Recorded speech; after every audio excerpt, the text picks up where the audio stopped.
Good evening, world, and thanks for coming to check out Haunting Season. You are about to watch my friend Mike, who I haven't seen in 10 years, talk about what happened that night we broke into the old age home that burnt to the ground.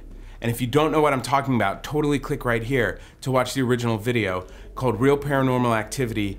That's exactly that. It's my telling of the story. This is Mike's telling of the story, and if you're ready for it, here it is. Name Mike Chiarella. I got all kinds of stories and crazy stuff up there in my head, and but I still think about this story about Hilltop.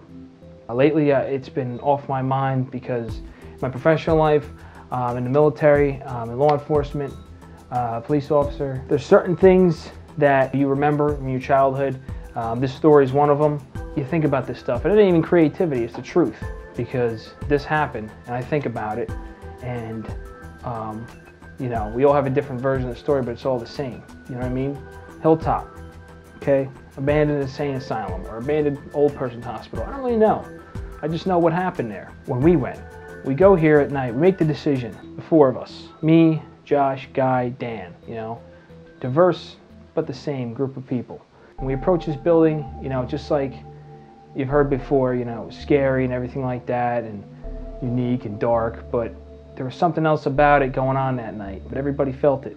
Everybody was tuned in to some type of channel, if you will. You're walking up this long hill, going up to the top, and it's pitch black outside, but you see the outline of a building in the dark, which is bizarre because it's pitch black outside, but somehow the moon bounced perfectly where you can see the tip of this building and the top. And we make our way around, and the place has obviously been graffitied, vandalized by homeless people or whoever, vagrants, miscreants. We weren't there for that. We were there just to check it out, knowing full well how pretty stupid and dangerous it probably was.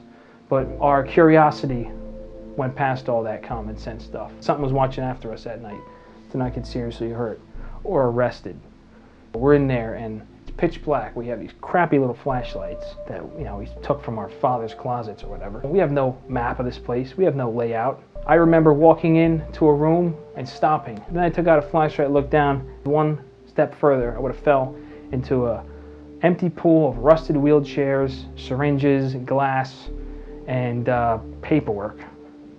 We walked through this place and I met with all kinds of sinister and demonic graffiti and strange pianos and laughter and voices.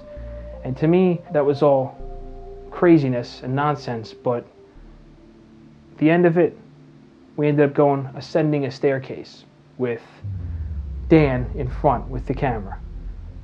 In between Guy and Josh, I held up the rear as we're moving up the steps. And I know for a fact, to memory, that Dan was up front at the top of the stairs with the camera, the first one, the number one guy. There was nobody in front of him. There was nobody to the sides of him. We were all behind him. As we made our way up to the very top level, we heard laughter and we heard noises, which could have been creaking in the wall, could have been, you know, somebody in a room laughing. We don't know. But looking at that tape later, there's something else going on there.